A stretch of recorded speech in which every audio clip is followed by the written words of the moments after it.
Bismillahirrahmanirrahim. Elhamdülillah ve salatu ve selamu ala Resulillah amma ba'd. Assalamu alaikum ve rahmatullahi ve barakatuh. Hurmatlı mekendешler, qadırlı Müslüman bir tuğandar, barыңыздарга жараткан Алла Тааланын тынчтыгы, саламы, мээрими, райымы жана берекеси болсун. Алла Таалам барыбызга жакшы күндөрдү, жакшы түндөрдү, жакшы дос кошуналарды Аллахым насип кылсын. Жаман күндөрдөн, жаман түндөрдөн, жаман дос кошуналардан Аллахым өз сактасын. Аллахым барыбызга акыйкатты көрсөтүп, акыйкат жолдо жүрүүгө өзү жардам берсин. Жалганды жалгандай көрсөтүп, андан сактанганга Алла Субхана ва Таала жардам берсин. Алла Таалам күн сайын өмүр берип атат, ахиретке даярданыш үчүн. Акылдуу инсан өлүмдү эстеп, өлүмгө даярдык көргөн адам. Алланы таанып, Аллага жакындаганга, Алла Тааланы таанып, Алланын буйругун аткарганга аракет кылган адам акылдуу адам. Пайгамбарлардын баары адам заттын эң акылдуулары болот. Алардын билими толук, кулк мүнөзү эң жогору, Алла менен байланышы эң күчтүү, Алла менен байланышы үзүлбөгөн, жүрөгүндө боорукерлик, ырайымдуулук толтурулган таза заттар болот. Пайгамбарлар акылсыз болбойт тугандар, кемчилдиктүү болбойт. Алар кемчилдиксиз, Алла Таалам маасум, күнөөлөрдөн таза кылып жараткан аларды, сакталган кылып жараткан. Пайгамбарлардын артынан ээрчүүдө адам баласы адашпайт да. Иса пайгамбар тууралуу айтылат, жанында 3 киши чогуу кетип атып, эми өзүнүн аркасынан ээрчигендер. Жолдо баратканда бир алтындын слиткасын көрүп, үчөөнү эскертип берген экен. Ушудан этияттагыла, башыңарды жейт деген экен. Анан эми көңүл бурду, бурбаду канчалык болсо дагы, пайгамбарлардын жүрөгү дүниөнүн мухаббатынан, дүниөнүн нерсесине ишенгенден таза болот да. Бир топ ас баргандан кийин бирөө шылтоо айтып баштады. Уруксат берсеңиз мен кете берейин. Апам ушундай эле, тигиндей деп айткан эле. Мейли, барсаң бар. Бир аз басып баргандан кийин экинчиси айтат. Мен ичим ооруп атат, тигиним ооруп атат. Мен кала берейинчи сапарга, сиз менен барбайлы. Мейли, сен кала. Бир аз бараткандан кийин үчөөсү да шылтоон айтат. Макул дейт, пайгамбар кетип. Күч убакыт өтпөй эле үчөө тең баягы алтын слитканын тегерегинде топтолуп калат. Ар шылтоо айткандарчы. Жүрөгүндө дүнүйөгө мухаббат бар да. Алтындан болот деген ишеним бар. Алтындан иззат, авир, авторитет, алтын менен иш бүтөт, алтын менен оңолот деген. Үчөө тең топтолуп калат. Эмне кылайлы? Үчкө бөлөйлү? Мен. Биринчи курсак тойгозуп алып анан бөлбөйлүбү? Мен кандай кылайлы анда? Курсак тойгозгонго ортодон акча чыгарышат. Тамак ким алып келет? Чучу кылак таштап, жеребьевка. Ошол алып келсин, экөөбүз кароолчулук кылып турайлы, алып келгенден кийин тамакты жеп, үчкө бөлүп алабыз дейт. Макулдашат болупту. Чучу кылакта кимдин аты чыкса, ал тамакка кетет. Экөө отурат, жүрөгүндө дүниөнүн мухаббаты болгонго шайтан оңой эле кол салат да. Кимдин жүрөгүндө акча, байлык, алтындын мухаббаты болсо, аны шайтан жолдон оңой эле уруп салат. Кыйналбайт. Жөн эле жок кылат, барып, жөн эле түбүнө жетет да. Кеткенден кийин экөө кеңешет. Шайтандын азгырыгы да. Üçкө бөлүп не кылайлы, экиге бөлбөйлүбү? Üçкө бөлсөк азыраак тийип калат, 3төн 1 тиет. Экиге бөлсөк жарымдан тиет, жарымы сеники, жарымы меники. Өтө жакшы болот дейт. Көбүрөөк тиет да. Не кылабыз тигини? Тигини өлтүрөбүз, башка жол жок. Болду деп экөө сүйлөшөт. Келиштик, болду. Келгенден кийин аны өлтүрүп, анан кийин тиги кеткен барып, анын жүрөгүндө дагы ошо алтынга ишеним, алтындын мухаббаты, алтындын кулу да алчы. Ошон үчүн алтын деп пайгамбарды таштады да артына. Кетип атканда эле шайтан азгырат ага. Азгыруу салганда кандай болот? Ой келет, арам ой.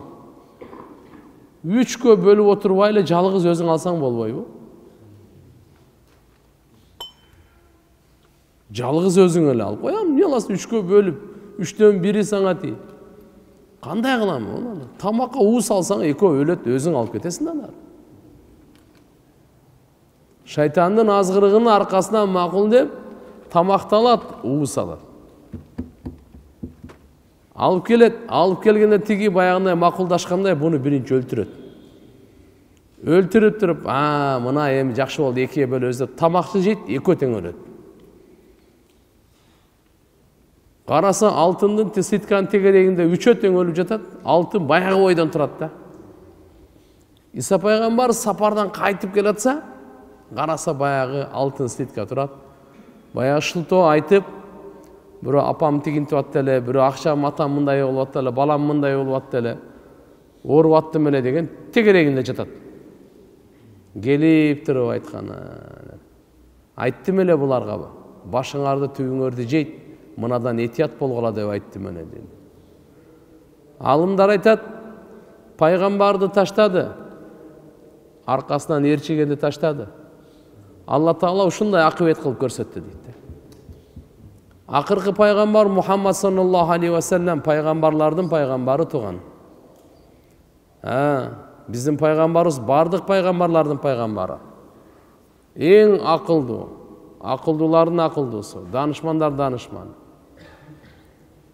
Бир эле жол дүйнө ахиреттин бактысыздыгынан кутулууга Мухаммадур Расулулла пайгамбардын аркасынан ээрчисеңиз эле болот. Напсиңиз, дүйнөнүн ар кандай саясаты, когалаңы, чакыруулары кызыктырбайт.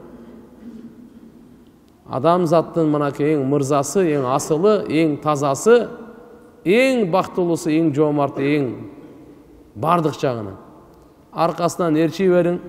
Аллахым сизди жараткан, Аллахым өзү кудурети менен сактай турган жерде сактап, көтөрө турган жерде көтөрүп, жеткире турган жерде жеткире.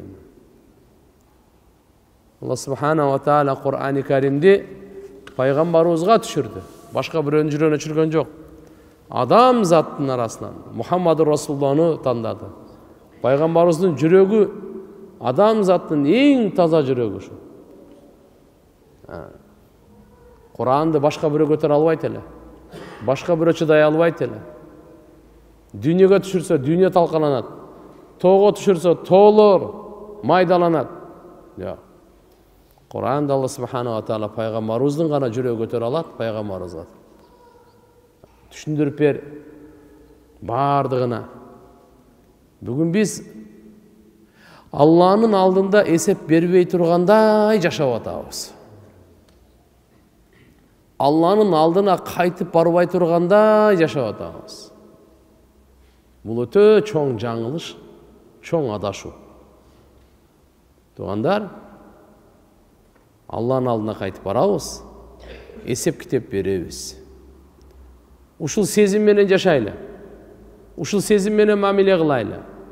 Түнүбүз дагы, күнүбүз дагы ушул пикир менен, ушу менен өтсүн. Жараткан Алла ааламдын кожоюну сизди бизди карап турат, көрүп турат, билип турат, байкап турат, кабардар, көзөмөлдөп турат. Алла Таалага мээриминен пайдаланайлы, ырайымынан пайдаланайлы, Алла берген дининен пайдаланайлы, жиберген пайгамбарынан пайдаланайлы, түшүргөн китебинен пайдаланайлы.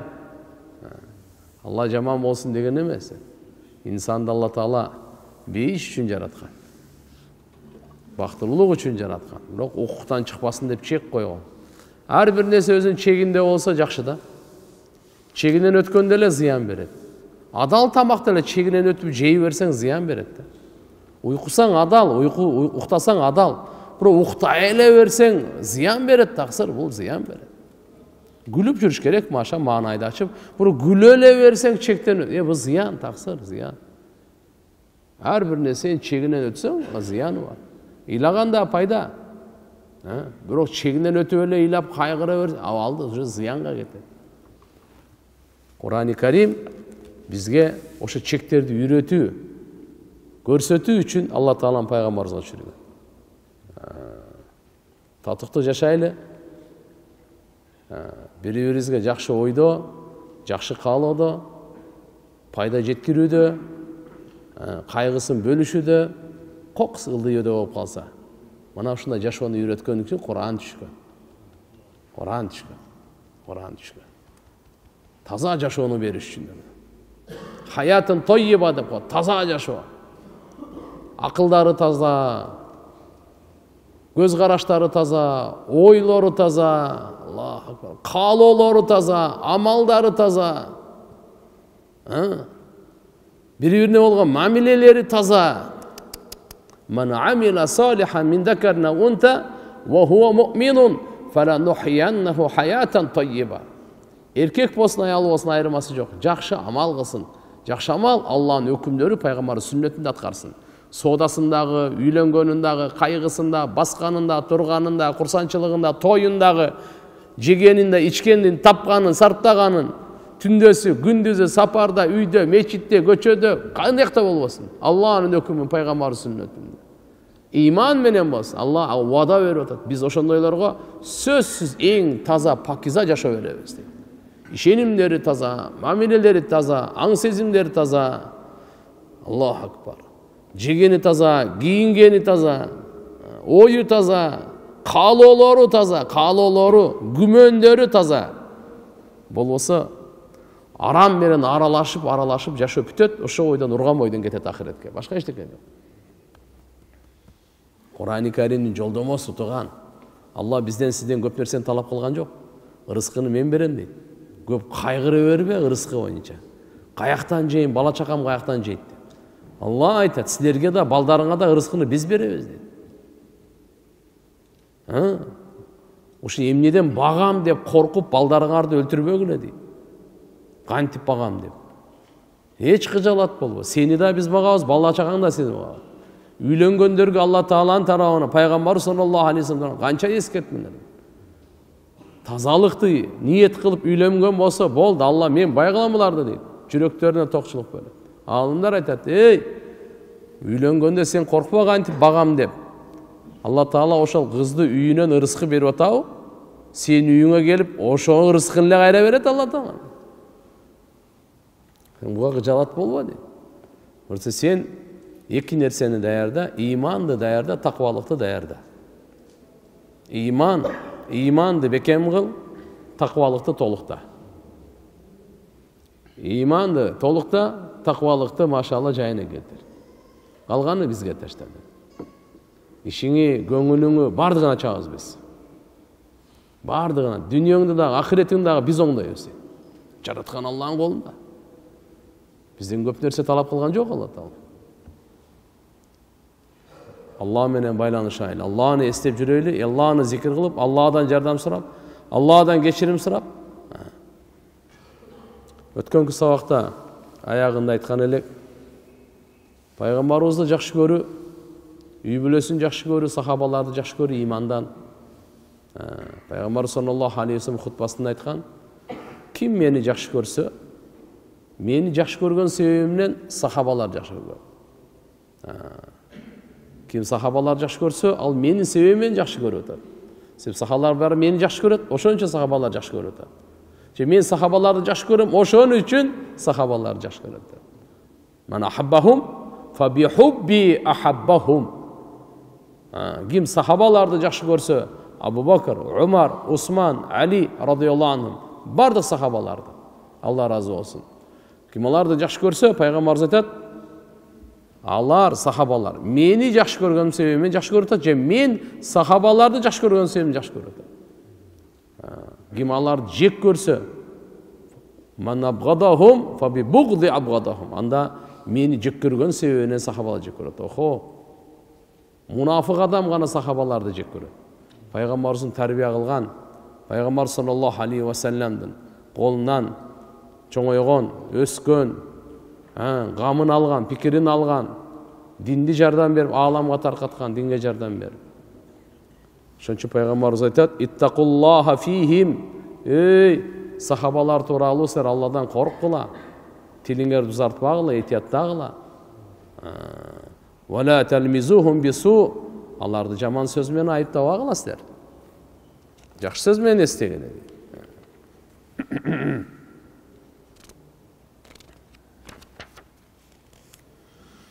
Эмне үчүн дегенде Пайгамбар саллаллаху алейхи ва салламдын бу сахабаларына болгон осуяты,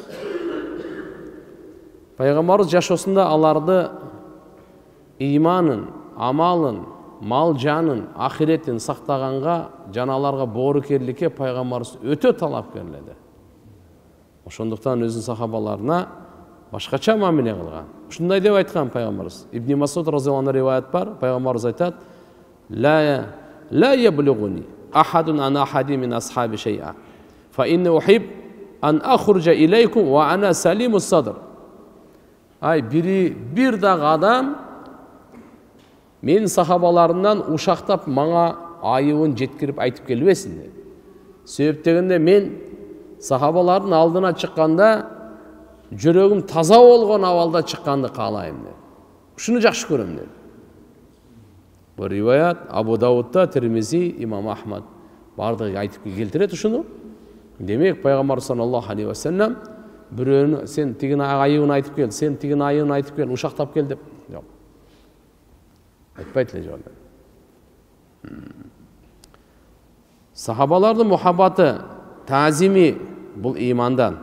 Алла аларды мактаган көптөгөн аяттарда. Мухаммадур Расулуллах валладина мааху ашидда алал куффар рухамау байнахум. Мухаммад саллаллаху алейхи ва саллям Алланын элчиси, пайгамбарыбыз менен бирге жүргөндөр, алар кафирларга катуу, өз ара ырайымдуу дейт эле. Өз ара өтө ырайымдуу сахабаларды гана. Тарахум руккан суджадан, аларды көрөсүн, дайыма рүкүдө көрөсүн, же саждада көрөсүн. Аллах. Рүкүдө турат, саждада турат. Бош убакыттарын аларды сен ал бир пивнушка, астагфирулла же базар сазар же бекер сөз же болбосо ушундай бир ушак же болсо арам жерлерде жок. Сахабаларды көрсөң каяктан көрөт экенсиң? Рүкүдө. Саждада. Ябтагуна фадлан миналлахи ва ризвана. Алла Тааланын тарабынан айкөлдүлүк, разычылыгын издеп. Эл мактасын эмес, башка эмес, Алланын разычылыгы үчүн. Симахум фи вужухим мин асари суджуд.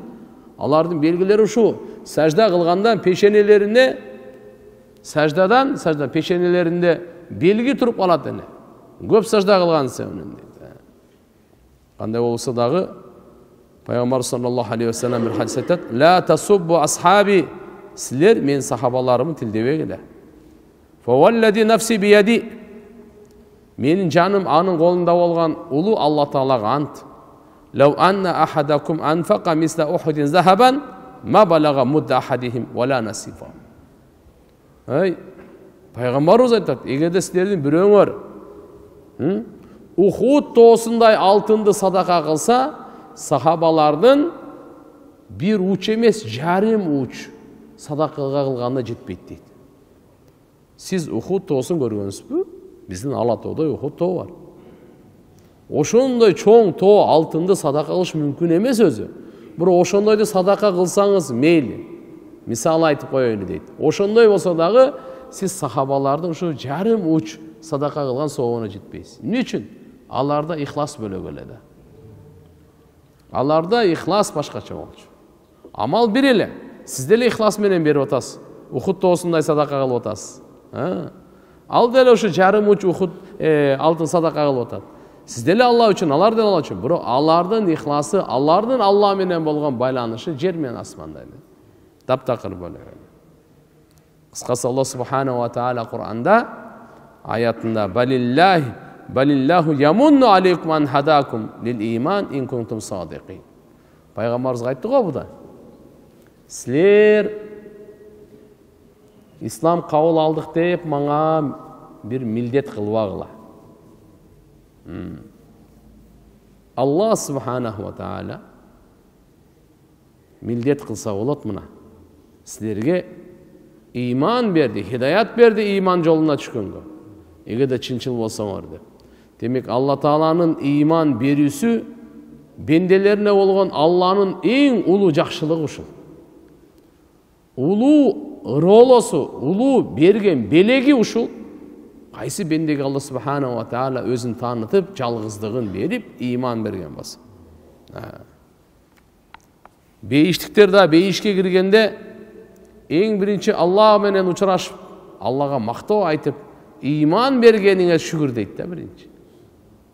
Жашоо бергениңе, көз бергениңе, кулак бергениңе, мээ бергениңе, ден соолук бергениңе, аял бала чака, ата эне бергениңе дебейт. Иман бергениңе шүгүр. Иман бергениңе шүгүр. Бейиштирген. Кур'анда Аллах субханаху ва тааля айтат: "Ва назана ма фи судурихим мин гил." Biz алардын көкүрөктөрүнөн гил алып салабыз дейди. Гил деген не десе, кек сактоо, жек көрүү, жаман ойлордун бардыгын жүрөктөрүнөн алып салабыз. Бейиште кек сактоо, текебер, жаман ой, арам ой деген болбойт. Бул жактан тазалап анан киргизет. Ва назана ма фи судурихим мин гил. Алла Таала айтат: biz алардын көкүрөктөрүнөн алып салабыз, жүрөктөрүнөн тазалап салабыз. Гил.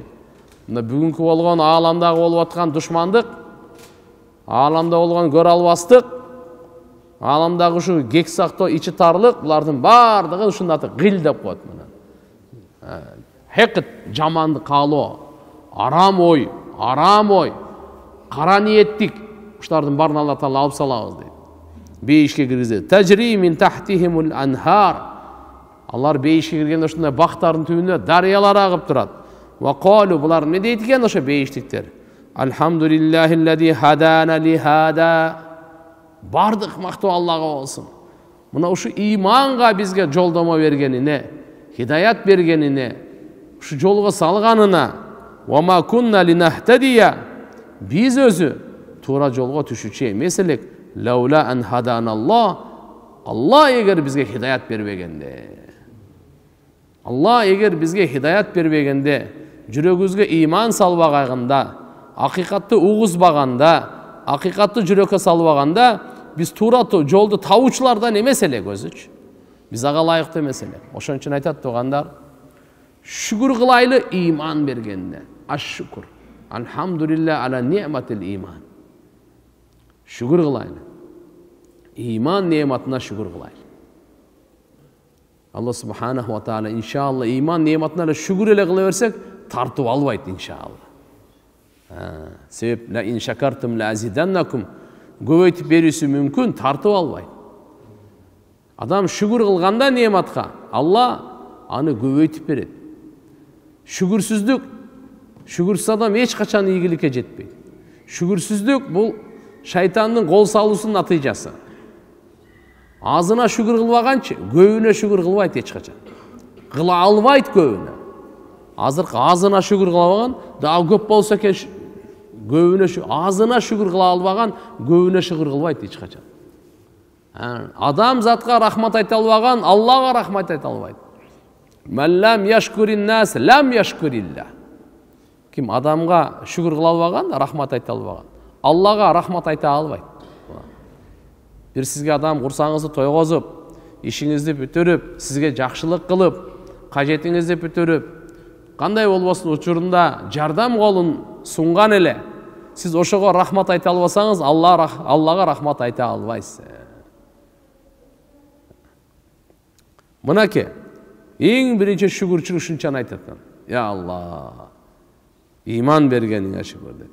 Лакад жаат русулу раббина бил хак. Чындыгында биздин Робубуздун элчилери акыйкатты алып келишти. Ва нуду ан тилкумул джаннату уристумуха бима кунтум та'малун. Аларга жар салынат. Нида кылынат. Не деп? Мына бейиш силерге мурас катары калтырылды. Силерге мурас катары берилди. Бима кунтум та'малун. Жакшы амал кылып келдиңер да.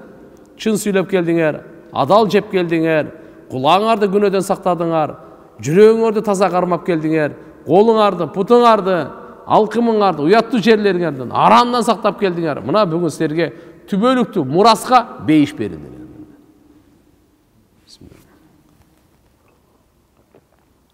Аллахга мактап айтып атышат, сана айтып атышат Алла Таалам иман бергендигине. Алла Таала дагы аларга мактап айтып, мына мен силерге эми бейиш берип атам дейт. Ага дагы жакшы амалды алдыга жибердиңер, жакшы амалды кылдыңар. Ошон үчүн туган ар бир эркек аял күн сайын ахиретке жакшы же жаман амалын жиберип турат. Сиз дагы, биз дагы күн сайын ахиретке жакшы же жаман амалыбызды жиберип турабыз. Ошол бардыгы бизди күтүп алат, биз баарына жолугабыз. Көз алдыбызда жолугабыз, узактан карабайсыз, алдыңыздан. Яума таджиду куллу нафсин ма амилат мин хайрин мухдара ва ма амилат мин су. Ар бир жан кыямат күнү жакшы ишин, ар бир кылган жакшы ишин, жакшы амалын мухдара, алдын алып келген абалында көрөт да. Ва ма амилат мин су, жаман амал кылса да алдын алып келинет. Бирок бул аттин кылат. Лау тавадду лау анна байнаха ва байнаху амадан баида. Ой аттин, ушул мен менен ушу жаман амал, ушу жалган сүйлөгөнү, арак ичкени, бейнамаздыгы, жала жапканы бардыгы ушул узак болгондо гана дейт да. Уурулугу жана башкалары. Жандай болбойт. Ва юхадирукумуллах нафса, туган Аллах өзүнөн коркутат. Амалыңды оңдо, болсо өзүң кыйналасың. Амалың оңдо, өзүң жыргайсың. Сен башканы оңдогонду тек кой, сен өзүңдү оңдо, өзүң жыргайсың. Эгер амалыңды оңдо болсоң, сүйлөгөнүңдү, көз карашыңды, ниетиңди, ишенимиңди, оюңду, дене мүчөлөрүң кыймылдаганы, каалооңду оңдо болсоң өзүңө зыян. Оңдогонго кандай оңдойбуз? Мухаммадур Расулуллах. Баарыбыз оңолгонго муктажбыз. Өлгөнгө чейин муктажбыз өзүбүз. Пайгамбарыбыз адам затын оңдош үчүн келген да, тазалаш үчүн келген.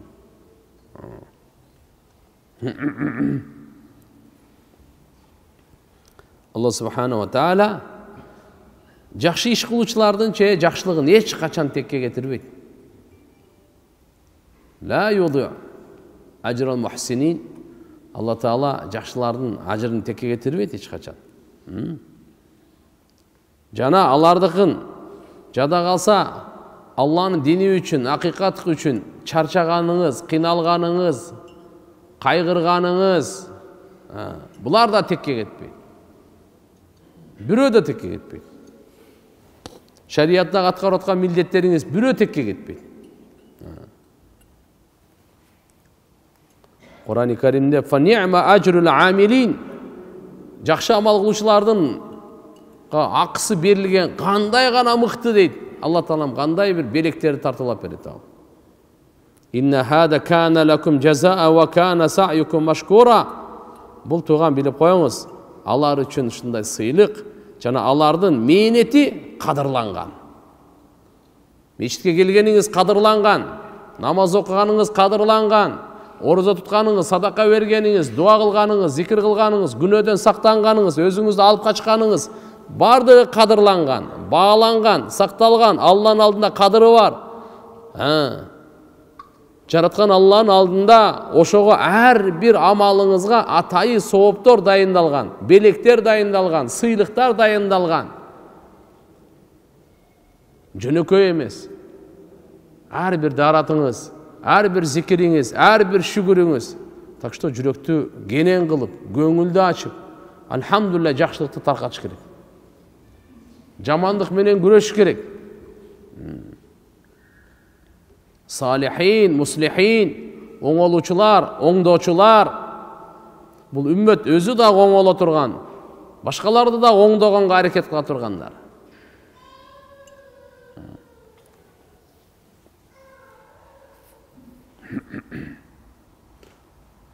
Kur'an-ı Kerim'de Allah Subhanahu ve Teala başka yerinde bunda deyit: "Ulaikellezine netekabbalu anhum ahsana ma amilu." Oho, ve netecavaz an seyyiatihim fi ashabil cennet. Жақсы иш кылгандар бар го, ошонун дагы канча жақсы иш кылса, андан ашыртып, жакшыртып, андан дагы көбүрөөк кылтыр кайтарып беребиз дейт. Жөнөкөй эмес. Кабыл кылабыз алардын кылган амалдарын жакшысынан эң чырайлүүсүн кылып. Эң чырайлуу.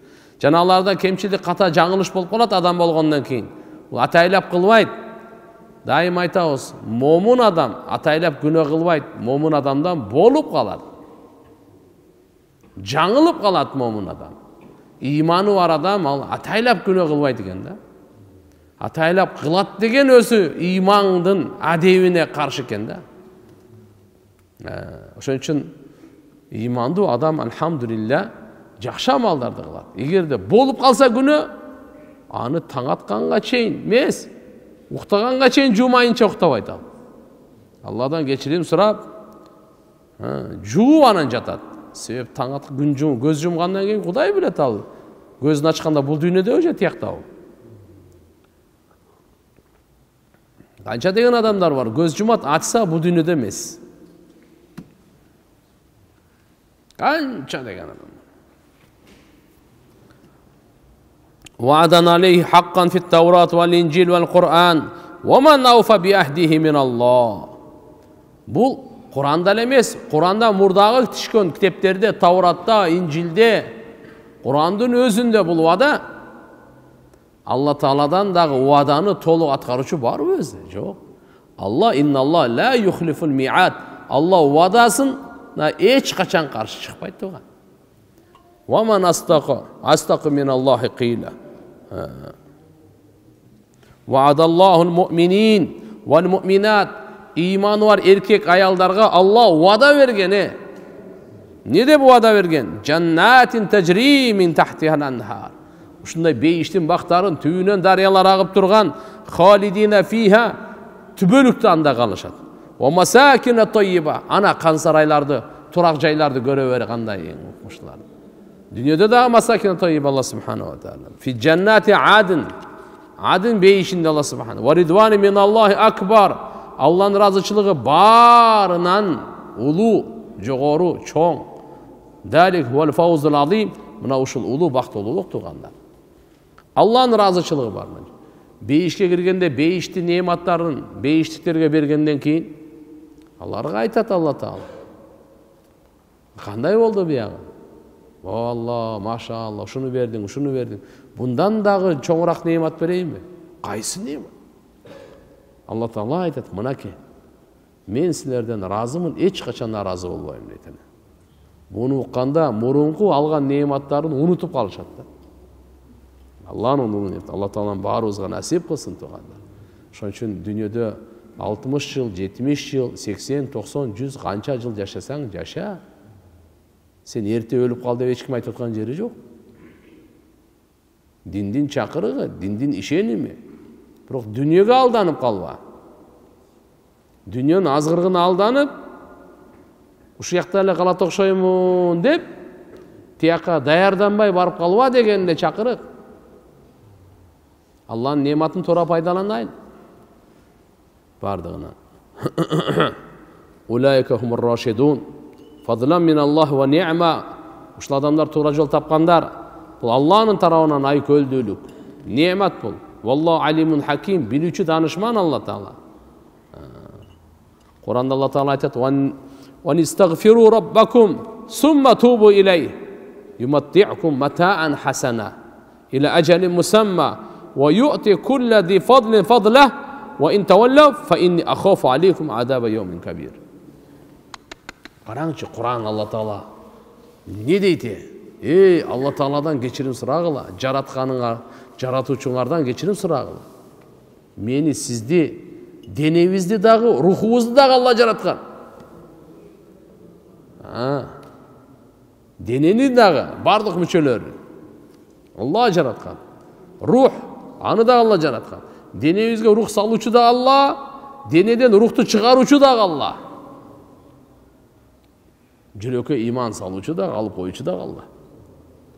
Ошол Робуңардан кечирим сурагыла деп атам. Силерге көз берген, бардық мүчөлөрдү берген. Жараткан Алла Тааладан кечирим сурап койгула. Жана ага тооба кылгыла, ага кайткыла. Арам нерсени таштап, ага кайткыла. Так, эмне болот экен? Алла Таала силерге чырайлуу жашоо берет. Берекелүү, пайдалуу. Иля ажали мусамма, канча тагдырга жазган болсо өмүрүңөрдү ошого чейин. Жыргал да? Алхамдулилlah, Алла Таалам жакшы жашоо берет силерге. Жакшы пайдаланасыңар. Ва юти кулла ди фадла. Алла субханаху ва таала айкөл иесинече Алла Таала акысын берет. Акыл иесине акысын берет Алла. Эгерде силер жүз үйрө турган болсоңор, кечирим сурагандан, тооба кылгандан, анда билип койгула дейт. Ой, улуу күндүн азабынан силерге корком дейт. Кандай азап чоң келет экен. Кийинки аят. Алла Таала айтат: "Инналлаха я'ламу гайбас самавати вал ард, валлаху басирун бима та'малун." Хужурат сүрөсүнүн акыркы аяты. Кудай кааласа бир аз айтып беребиз. Кийинкиде иншалла ушинтип Хужурат сүрөсүндө бүтүрөбүз. Шек күмөнсүз Алла Таала асмандардын жана жердин гайыбын билет. Жана Алла Таала эмне амал кылып жатканыңарды көрүп турат. Көрүүчү зат. Билип коюңуз. Адамдын билгенине караганда билбегени көбүрөөк да. Любой адам. Билгенине караганда билбегени көбүрөөк. Сиз канча нерсе билесиз? Мени академик, Нобель алып чакырып келиңиз. Анын билбегени көп да. Канча көп бирөө 80 жыл билим алсын, билбегени дагы эле көп да. Муну айтып коет, мажхулат аксар ва аглаб минал маалумат деп коет. Билгениңе караганда сен билбегениң мажхул нерселер ал көп бар. Гайыпты билүүчү Алла гана. Пайгамбарларга гайыптын кабарларын берген Алла. Канча берсе ошончо билет. Андан ашыкча эмес. Гайыптын илими Алла өзүнүкү. Пайгамбарларга берген, ал берилген. Алла Таала затында да сыпатында шериги жок, заты да сыпаты да эзелтен. Алла Таала ар бир нерсени билүүчү. Алимул гайби ва шахада. Гайыптын бардыгын, гайып деп кандай? Көз көрбөгөн нерселер. Сезим жетпеген нерселердин бардыгын Алла Таала билет. Көздө эле бир сезим орган, бирок мындан башка да сезимдер бар да. Улак деген бар. Даамдар бар деле турганда. Жыттар бар десе. Кол менен маслам деп коет мына. О катыкпы кандай экен ана? Ысыкпы же муздакпы деп. Ал сезим орган. Кээ бирлер булар билбейт, жытты мурунга берет да бул. Анан кулак бар ана канча кыйкырыкпы же акырын сөзбү же кандай болот. Көз өзүнүкү. Кыскасы айтканда көз көрбөгөн башка сезим органдар жете албаганды гайыптын бардын Алла субханаху ва таала.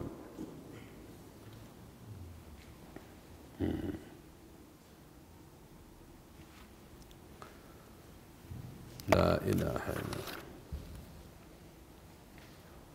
Allah Taala'm demek Vallahu basirun bima ta'malun dep özü davat berip atat. Эмне гана амал кылбагыла Алла Таала көрүп турат. Периштелердин мырзасы Жабраил алейхиссалам. Адам заттын мырзасы Мухаммад алейхиссалам. Жабраил периште пайгамбарыбызга келди. Периштелердин мырзасы адам заттын мырзасына келип атат. Я Мухаммад дейт. Эй Мухаммад дейт саллаллаху алейхи вассалам. Аиш ма ши'т фа иннака майт. Канча кааласаң жаша. бирок баары бир өлөсүн дейт. Ким кимге айтып атат, угуп алыңыз да. Периштелердин мырзасы адамзаттын мырзасына айтып атат. Канча кааласаң жаша, бирок баары бир айш маши. Fa innaka may. I'mal mashid fa innaka majziyun bih. Кандай амал кылсаң кыл, бирок акысы сөз сага берилет дейт. Кандай амал кылсаң кыл, жакшы жаман кыласың, эмнени кылсаң кыл, бирок ошонун акысын жаратуучу сөз сага берет. Мага дагы, сизге дагы, ар бирибизге ошондой. Инсан жердин үстүндө кыбыр эткен инсандын баарына ушул. Канча кааласаң жаша, өлөсүң. Кандай амал кылсаң кыла бер сага, бирок сөзсүн акысын аласың же жазасын аласың. Ва ахбиб ман шит фа иннака муфариқу. Кимди жакшы көрсөң көр, ошо менен ажырашасың. Атаңды жакшы көрөсүңбү? Апаңды жакшы көрөсүңбү? Аялыңды жакшы көрөсүңбү? Күйөөңдү жакшы көрөсүңбү? Балаңыбы, кызыңыбы, небереңиби, кимди гана жакшы көрөсүң? Буну кимге айтып атат? Мухаммаду Расулуллах. Ва алам, жакшы билип кой деп. Анна шарафал муъмин қиямуху фил-лейл. Момундун шарапаты түндө туруп ибадат кылууда. Ва изза, момундун иззаты кандай? Авторитети кандай? Иззаты кандай? Аброю кандай? Истигнауху анин-нас, адамдардан бекажет болууда. Адамдардан көз карандысыз, адамдардын байлыгына көз салбаганда, адамдарда канча байлык, бийлик, ошого шилекейин куюлтпай, ошого жалдырабай, анын алдында бир кул болуп чөгөлөбөй, истигнауху анин-нас. Аллага муктаж, адамдарга муктаж эмес. Бекажет. Пайгамбар саллаллаху алейхи ва саллям улуу хадис айтып кетти. Ошон үчүн иншалла бул жерден азыркы нерселердин баарын билип алайлы. Жөнөкөй нерсе айтылган жок.